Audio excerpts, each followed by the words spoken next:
आसान है। Please sir.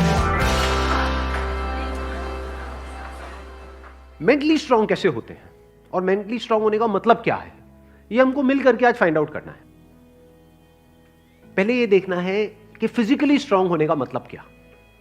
Sir physically strong को कह सकते हैं कि जिसके पास स्ट्रेंथ, स्टेमिना और एंड्योरेंस तीनों हो तो उसे फिजिकली फिट कह। Excellent point, let's give big hand for him.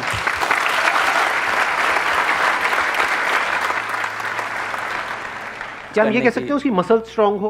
हाँ, क्योंकि कुछ भी लिफ्ट करने के लिए, सही। वेट उठाने के लिए मसल्स का स्ट्रांग होना जरूरी है। मसल्स वीक होंगी तो आप नहीं कर पाओगे, हाँ। है ना। जो ओवरऑल स्ट्रक्चर है उसमें बोन्स भी आ गई, मसल्स भी आ गई, वो स्ट्रांग होनी चाहिए। उसको हम फिजिकल स्ट्रेंथ बोल सकते हैं। अभी यही फंडे जो हम फिजिकल में देख रहे हैं, इसी को मेंटली देख करके और फिर समझने की कोशिश करेंगे स्टेप बाय स्टेप कि उसका मतलब क्या। कि फिजिकल स्टेमिना तो हमको समझ आता है कि फिजिकली हम जल्दी ना थके। कोई बंदा है उसने थोड़ा बहुत काम किया एकदम से थक गया तो इसका मतलब फिजिकली स्ट्रांग नहीं है। जैसे बहुत लोग होते हैं, जैसे ही अपनी फिजिकल ट्रेनिंग करते हैं, कुछ भी करते हैं, हल्का सा भी दर्द होता है तो छोड़ देते हैं, छुई मुई टाइप के, है ना। तो बड़ा दर्द हो रहा है, भाई दर्द नहीं होगा तो बनेगी कैसे, है ना। Right sir. तो हल्का सा भी कुछ होता है तो छोड़ देते हैं, एंड्योर नहीं कर पाते हैं पेन को। Yes sir. तो पेन को एंड्योर करने की जितनी हमारे अंदर पावर है उसको हम एंड्योरेंस बोल सकते हैं। सर मेरे हिसाब से फिजिकली स्ट्रांग होने का मतलब ये है कि सबसे बड़ी चीज़ ये है कि बीमारियों से दूर होना चाहिए उसे। अगर मतलब कई बार ऐसा होता है कि हमें फिजिकली स्ट्रांग दिख रहा है पर्सन, बट वो होता नहीं है। यानी कि एक बंदा हो सकता है वो फिजिकली हमको स्ट्रांग बाहर से दिख रहा हो और वेट भी बहुत अच्छा लिफ्ट कर रहा हो, और लेकिन उसकी इम्यूनिटी वीक हो। Yes sir. तो हम कह सकते हैं अंदर से वो बंदा कितना स्ट्रांग है। यानी कि जो भी डिजीजेज हैं, मतलब जो भी बीमारियां हैं, उनसे लड़ने की उसके अंदर कितनी पावर है उसकी बॉडी के अंदर। Yes sir. एक तो फिजिकल पावर, एक है उसकी इम्यूनिटी हम बोल सकते हैं। Yes sir. अब एक एक करके इन पॉइंट को देखते हैं कि मेंटल स्ट्रेंथ में किस तरीके से हम अप्लाई कर सकते हैं। सबसे पहले बात हमने करी फिजिकली स्ट्रांग होने का मतलब क्या, स्ट्रेंथ। मतलब आप कह लो वेट उठाना है। जैसे कहीं हम जा रहे हैं रेलवे स्टेशन पे, यहाँ पे, वहाँ पे, एयरपोर्ट पे, और अगर दोनों हाथ में पूरा भारी भारी पूरा भरा हुआ लगेज है, जैसा हम लोग इंडियंस ज़्यादातर लेकर के जाते हैं, लगेज बंदे से भारी होता है, सही है नहीं है। 3-3 बंदे बैठ बैठ करके उसको पैक कर रहे होते हैं घर पे, माँ चढ़ी होती है और साथ में बच्चे भी, बेटा तू भी आ जा, तू भी आ जा। पति, अरे तू क्या देगा, इधर बैठ। सारे बैठे हुए हैं और उसको बंद कर रहे हैं, फिर उसको उठा रहे हैं, है ना। तो कहने का मतलब है कि अगर आपकी मसल स्ट्रांग है तो आप उठा लोगे, एफर्टलेसली उठा लोगे। इसी को तो फिजिकल स्ट्रेंथ कहेंगे। एक है बहुत एफर्ट लगा के आपको कुछ छोटा सा काम करना पड़ रहा है, एक है बहुत बड़ा काम भी आप कर रहे हो बिना किसी एफर्ट के। क्यों? क्योंकि आपकी बॉडी स्ट्रांग है, आपकी मसल स्ट्रांग है। बिल्कुल इसी तरह से थिंकिंग मसल्स, यानी कि कोई प्रॉब्लम आई तो आप ये देख सकते हो आपकी थिंकिंग मसल्स कैसी है, बेस्ड अपॉन कि आपका रिएक्शन कैसा है जब कोई आपकी लाइफ में प्रॉब्लम आती है। 3 सिचुएशंस हैं यहां पे, तीनों को एक एक करके देखते हैं। एक है कोई बड़ी प्रॉब्लम आई हमारे सामने और हमने अपने हथियार डाल दिए और हम एकदम से परेशान हो गए, तो हम क्या कहेंगे, हमारी मेंटल मसल्स कैसी है, वीक है। मतलब बिल्कुल ऐसा हो गया कि लगेज थोड़ा सा भारी है तो लगेज भारी है, मैं नहीं उठाऊंगा। अरे भाई अपने आप को स्ट्रांग कर, मैं आगे ट्रैवल नहीं करूंगा। क्यों? क्योंकि लगेज भारी है, मैं तो यही रहूंगा, बस स्टैंड पे ही रहूंगा, मैं नहीं जाऊंगा। आप हंस रहे हो लेकिन ऐसे हम करते हैं लाइफ में। कोई बड़ी प्रॉब्लम आई तो हम क्या करते हैं, अपने हथियार डाल देते हैं। मतलब वी गिव अप, फेस ही नहीं करते हैं उस प्रॉब्लम को। ऐसी कोई प्रॉब्लम नहीं है जिसका सोल्यूशन ना हो इस दुनिया में। अगर प्रॉब्लम है तो सोल्यूशन भी है, बट सोल्यूशन तक पहुंचने के लिए we need thinking muscles. We need to think a lot in the right direction. और ये राइट डायरेक्शन और रॉन्ग डायरेक्शन क्या है? राइट डायरेक्शन मतलब solution oriented approach, wrong direction मतलब प्रॉब्लम ओरिएंटेड अप्रोच, कि हम प्रॉब्लम में ही जाकर के स्टक हो गए हैं, बस उससे आगे बढ़ ही नहीं रहा है हमारा दिमाग। इसको हम कह सकते हैं मेंटली हमारी जो मसल्स हैं वो वीक है, मेंटली हम वीक है। दूसरा सिनेरियो क्या है, कोई प्रॉब्लम आई, उससे हम लड़े और लड़ने के बाद में बहुत एफर्ट लगाया, बहुत दिमाग लगाया, बहुत मेहनत करी, लड़े और जीत गए। मतलब उस प्रॉब्लम का हमने सॉल्यूशन निकाल लिया। क्या हम कह सकते हैं कि आप मेंटली बहुत स्ट्रांग हो? नहीं, नो। व्हाई? एग्जैक्टली, बिकॉज आपको बहुत एफर्ट लगाना पड़ रहा है। समझ गए ना? हाँ, जैसे कोई बैग उठाना है तो बहुत एफर्ट लगाना पड़ रहा है जी, दोनों हाथ लगा दिए और ये घसीट घसीट के जा रहे हो, और पहुंच गए, कह रहे हो हाँ मैं तो वो। भाई कुछ नहीं, तेरी कमर में लचक आ चुकी है।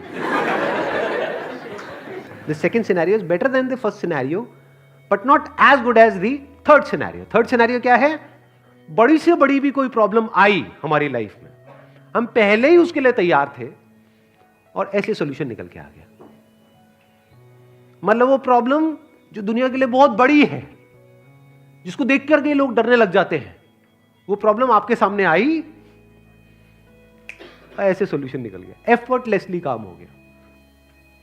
यानी एक बैग आपके पास में है 50 किलो का, ऐसे उठा लिया हल्के में। मतलब लोगों को देखने में लग रहा है कि अरे बैग तो बहुत हल्का है। बैग हल्का नहीं है, उस बंदे में दम है। तो कैसे लाइफ की मुश्किल से मुश्किल प्रॉब्लम्स को भी आप आसान से आसान बना सकते हो?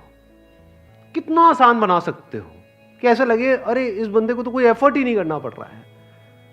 उसी को तो कहेंगे मेंटल स्ट्रेंथ, मेंटली स्ट्रांग होना। इसको अगर मैं समअप करूं, जो भी अभी तक मैंने कहा है उसको एक लाइन के अंदर अंदर, तो वो क्या है? एक कैटेगरी होती है लोगों की जो सिंपल से सिंपल प्रॉब्लम्स को भी कॉम्प्लिकेटेड बना देते हैं अपने माइंड में। 99% लोग ऐसे ही हैं इस दुनिया में। सिंपल सी प्रॉब्लम है, कुछ भी नहीं, उसको भी इतना कॉम्प्लिकेटेड किया हुआ है जैसे पता नहीं क्या हो गया, हवा बना दिया है पूरा का पूरा। और दूसरी कैटेगरी होती है लोगों की, ऐसे बहुत कम लोग होते हैं, वही होते हैं जिन्होंने एक्चुअल में काम किया होता है अपनी मेंटल मसल्स के ऊपर। वो कौन होते हैं? जो कॉम्प्लिकेटेड से कॉम्प्लिकेटेड प्रॉब्लम्स होती हैं उनके सामने, जिसको देख करके ही बंदा कहे अरे यार ये तो बहुत कॉम्प्लिकेटेड है, उसको भी सिंपल बना देते हैं। जैसे फॉर एग्जांपल आपकी कोई रिलेशनशिप है किसी के साथ में और वहां पे बहुत क्लैशेस चल रहे हैं, बहुत मेजर कुछ इश्यूज हो रहे हैं। एक तो ये आपस में हम लड़ते मरते रहे कुत्ते बिल्ली की तरह, जैसे ज्यादातर घरों में होता है।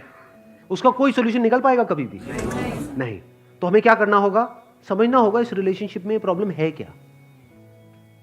अज्यूम नहीं करना है पहले से कि प्रॉब्लम उसमें है या प्रॉब्लम मुझ में ही है। ये भी एक विक्टिम मेंटालिटी होती है, मेरे में ही कमी है, वो तो सब सही है बस मेरे में ही कमी है जी। ये भी बड़ी गंदी मेंटालिटी होती है, विक्टिम मेंटालिटी। या फिर तुझ में प्रॉब्लम है, मैं सही हूं तू गलत है। तो पर्सन को ना देखा जाए कि वो या वो, प्रॉब्लम को समझा जाए। प्रॉब्लम एग्जैक्टली क्या हो रही है रिलेशनशिप, वो जो क्लैश हो रही है उसकी जड़ क्या है, उसका कॉज क्या है। अगर वो हमको समझ आ जाता है बारीकी से, तो क्या वो प्रॉब्लम जड़ से ठीक नहीं हो जाती? और अगर हम उसको ना समझे और ऊपर ऊपर से ठीक करने की कोशिश करें, क्या वो कभी भी ठीक हो सकती है? कोई भी मिल करके क्या उसको ठीक करवा सकता है उस प्रॉब्लम को?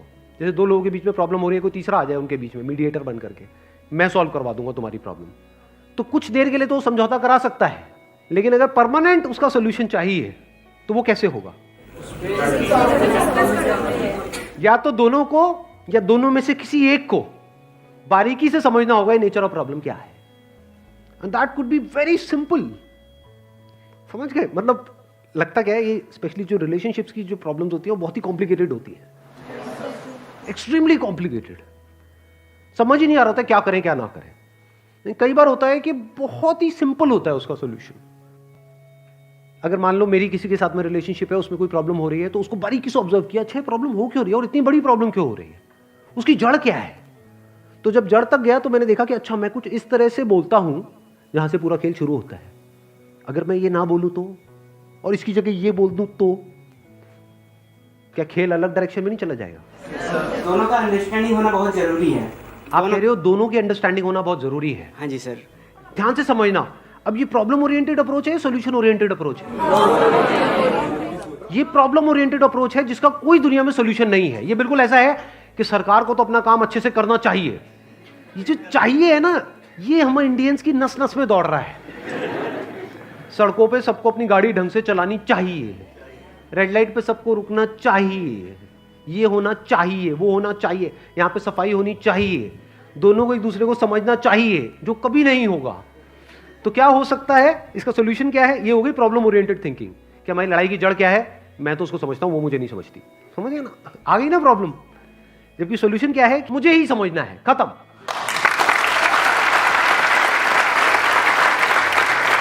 Thank you so much for coming.